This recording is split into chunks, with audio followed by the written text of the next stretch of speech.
Salam, puji nama Tuhan, saudara yang dikasihi oleh Tuhan Yesus Kristus. Jumpa kembali dalam triparti kita di bulan Februari, minggu yang keempat. Judul khotbah yaitu respon murid terhadap panggilan gurunya.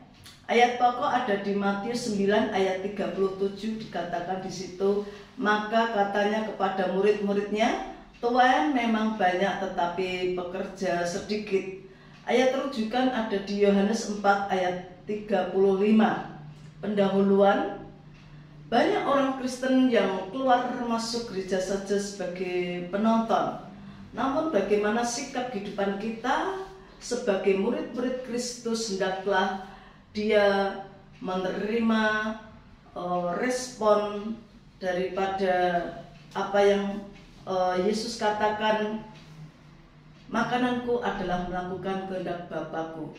Demikian kehidupan kita hendaklah menyadari bahwa kehidupan tanpa makanan adalah mati. Oleh sebab itu kita perlu, yaitu yang disebut makanan yang ada disampaikan oleh Tuhan Yesus tadi, yaitu makananku adalah melakukan kehendak Bapa di surga. Dan kita hendaklah menjadi pelaku-pelaku firman Tuhan untuk menyelesaikan pekerjaan Bapa di surga. Dengan demikian, mari kita menyediakan diri kita, melibatkan diri kita untuk menjadi orang-orang yang bekerja bagi Tuhan, untuk terus menjangkau jiwa-jiwa bagi Tuhan, untuk kita jadikan murid-murid daripada Tuhan. Puji nama Tuhan. Bagaimana respon murid terhadap panggilan gurunya?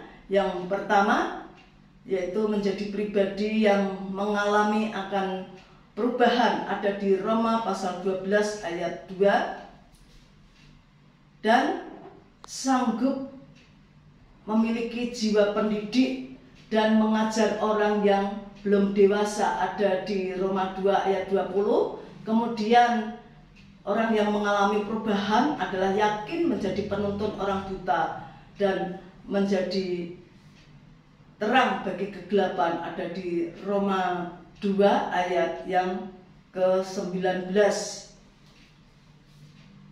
Dan yang ketiga, di mana mereka mengalami satu sikap perubahan dari kegelapan kepada terang. Dia tidak akan mengalami perbuatan dosa lagi, dan dia sudah menjadi terang bagi Tuhan sehingga bisa membedakan mana yang baik dan tidak baik. Ada di Roma pasal 12 ayat yang ke-21.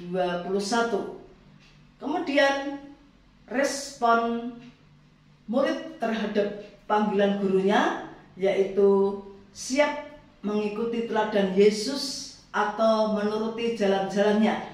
Ada di Matius pasal 16 ayat 24. Di sini yang pertama menyangkal dirinya atau mengosongkan dirinya. Kemudian yang kedua memikul salib atau mengemban hukum-hukumnya atau perintah-perintahnya. Yang ketiga mengikut Yesus atau menerima konsekuensinya. Pesan yang harus dilakukan, peliharalah etos belajar sebagai murid. Berkat jika melakukan, memiliki sikap kasih terhadap sesama murid. Akibat jika tidak melakukan, dia hidup tidak sebagai murid. Kembali di dalam ayat pokok ada di Matius 9 ayat 37, maka katanya kepada murid-muridnya, tuan memang banyak tetapi pekerja sedikit. Dan ada dua pertanyaan di sini, mari kita sharingkan bersama-sama. Yang pertama, sharingkan panggilan kita sebagai murid. Yang kedua, sharingkan bagaimana seorang murid yang mau membawa jiwa bagi Kristus. Kemudian ketaatan, milikilah jiwa seorang murid yang siap memuridkan. Puji nama Tuhan. Kita akan masuk di dalam doa-doa pokok kita. Kita berdoa bagi keluarga Bapak Ibu Gembala, Bapak Pendeta Dr. Paulus Punto Baskoro MTH dengan keluarga dan staf penggembalaan yang ada bersama keluarga.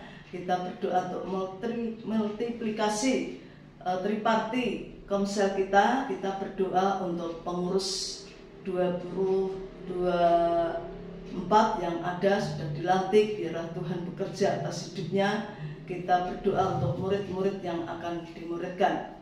Puji nama Tuhan. Mari kita berdoa untuk keluarga yang ditempati dalam komsel triparti kita. Yang pertama kita berdoa di sini. Kita akan baca di dalam Bilangan 4 ayat 24 sampai 26 kata-kata engkau. Kita ganti nama orang yang kita tempati komsel. Puji nama Tuhan, saudara yang dikasihi oleh Tuhan Yesus. Biarlah hidup kita senantiasa siap untuk menjadi murid-murid Tuhan yang selalu untuk memuridkan banyak-banyak orang. Salam worship.